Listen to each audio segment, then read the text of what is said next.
Peace and blessings, y'all. In this corner, about 24. Good morning, good morning. How's everyone doing this morning? Hope everybody's doing well. I'm doing pretty good over here on this side. As always, God is great, God is good, and I can't complain. So, Teofimo Lopez, he got a gift decision, in my humble opinion, on Saturday, and in a lot of other people's opinions too. A lot of people had comments to say, to make. Devin Haney, he said that Kambosos basically broke Teofimo. He'll never be the same.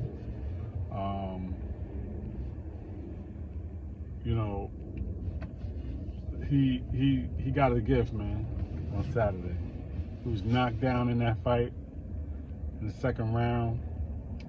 You could see the punch when they did the replay. He hit him in the top of the head. He went down from the punch. Should have been called a knockdown, but they didn't. He couldn't put his punches together. He couldn't really execute. He looked out of it. He doesn't look the same. Honestly, since that Kambosos loss, Teofimo Lopez got to make a decision, to me, on if he's going to stay in boxing, if he's going to stay at 140, if he's going to change his trainer, who's his father. He got some decisions to make. Sandor Martin was a tough fight. I know that's not the fight that he was looking for. He was supposed to fight Pedraza, but he became ill and he had to pull out of the fight. And I don't know if he really was prepared mentally or physically for Sandor Martin. Sandor Martin is a tough fighter. If you remember last year, he surprised everyone. He beat Mikey Garcia. Nobody ever expected that. So knowing that, you would think that they would have came in tip-top shape mentally and physically for this fighter, because he has nothing to lose. He has a lot of fights under his belt, over 40 fights, but he comes in prepared. He comes in to fight, and I just don't understand. But then again, I do understand, man. Teofimo Lopez, I remember Regis Prograis saying that he don't know how he's going to do at 140. 135 and 130 is different from 140. It's a different beast. So when you calling out Josh Taylor and all these guys, nah.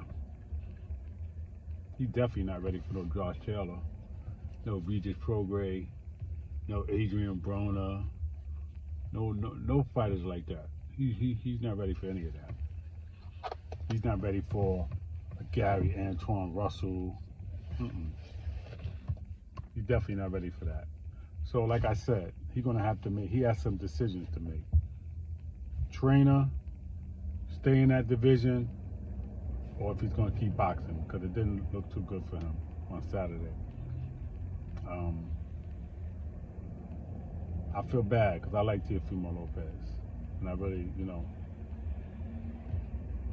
I feel like he got to go back to the drawing board and figure out where he's at mentally, spiritually, and physically. Maybe he still has a lot on his mind, a lot going on with his father, with his personal life. I'm not getting into that because I don't know all of that, but I know him and his father seem like they're good one minute they're not. His father seems like the type of person that he's very controlling, and I don't know if Teofimo leaves him, will he have a problem with that if he tries to get another trainer? Maybe somebody like Garcia would be a good trainer for him. Rafael Garcia might be a good trainer for him. Somebody like Buddy McGirt, I don't know. But I think he definitely has to make a decision, because it's about his career and his life. After coming off that win to Lomachenko, you would have thought he would have been on a super, super high, but he came right back down. He did get real cocky. He got crazy. He was calling himself undisputed, and he wasn't, because he didn't have all the 4 belts. Devin Haney had the other belt. And so he got real cocky, he got real crazy, and then he fought Kambosos, and he was in a dog fight and he lost. You know? And then Kambosos got real cocky, and he was in a boxing match with Devin Haney and he lost. So that's what happens when you get so high and you're not humble, and you get kind of brought right back down quick. Both of them, they got brought back down to reality, back down to the world real quick. You would have thought maybe Teofimo would have saw that, or you would have thought Kambosos would have saw that with Teofimo. He would have learned his lesson, but he didn't. So he got beat twice in a row in a boxing match because he wasn't humble. But again, Teofimo, I like you, man. You're a good boxer, man. You know, you got talent. You got a lot of talent, man. But you don't look like you're getting any better. You don't look any better from that Kambosos fight. You don't look any better from that Lomachenko fight. So you got some hard decisions to make. All right. So that's my opinion on it. I think he lost on Saturday. I think the split decision should have went to Sandor Martin and not to Teofimo. Boxing has to do better with these decisions. Okay. There's no way you could look at that fight and say he won by a split decision.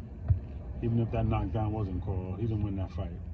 Okay, but with that knockdown, he actually would have had a 10-8 round, and he would have got a